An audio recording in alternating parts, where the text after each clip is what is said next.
19 minutes.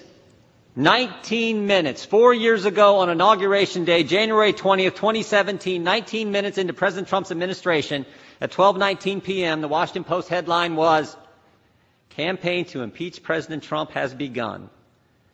And now, with just 1 week left, they're still trying. In 7 days, there will be a peaceful transfer of power, just like there has been every other time in our country.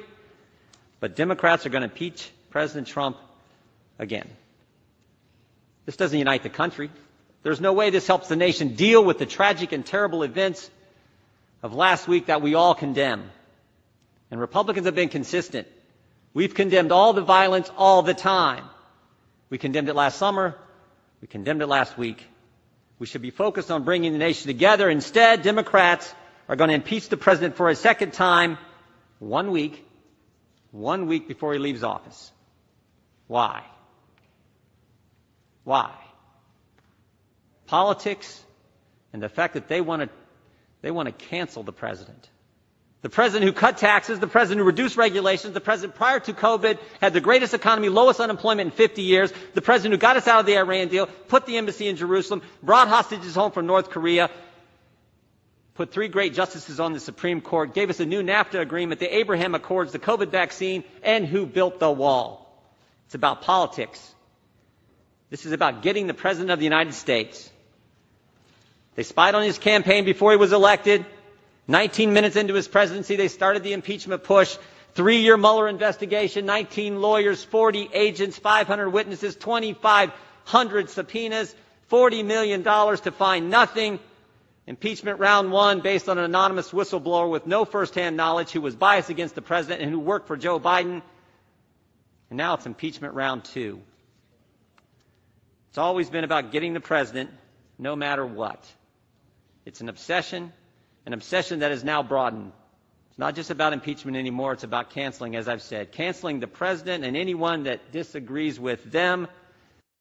Yesterday, I was talking with some of the constituents back at home, a group of about 30 people. Every single one of them told me that they felt they had been disenfranchised, that their votes didn't matter, that the election had been rigged. These are normal, reasonable people. These are not crazy people. These are reasonable people, and who, by the way, have been involved in politics. They've won, they've lost, they've seen it all. These are normal folks living normal lives who firmly believe that they have been disenfranchised. And to listen to the mainstream press and quite a few voices in this building tell them after 4 years of nonstop Russia hoax, it was a hoax.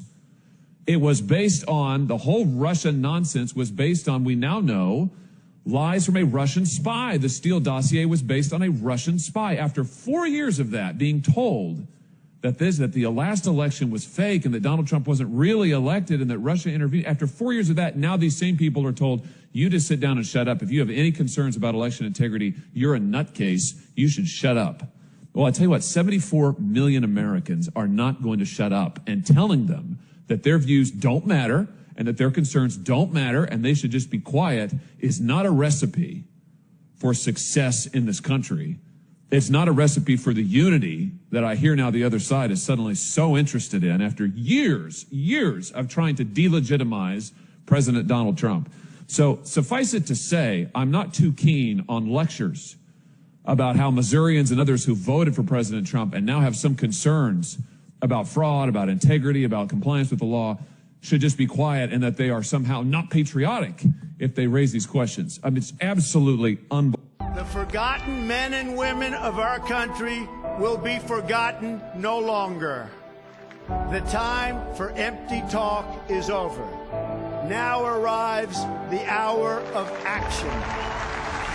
From this day forward, a new vision will govern our land. From this day forward, it's going to be only America first. Every decision will be made to benefit American workers and American families. America will start winning again, winning like never before. I will fight for you with every breath in my body, and I will never, ever let you down. Do not allow anyone to tell you that it cannot be done. No challenge can match the heart and fight and spirit of America. We will not fail. Our country will thrive and prosper again. Your voice, your hopes, and your dreams will define our American destiny. When America is united, America is totally unstoppable.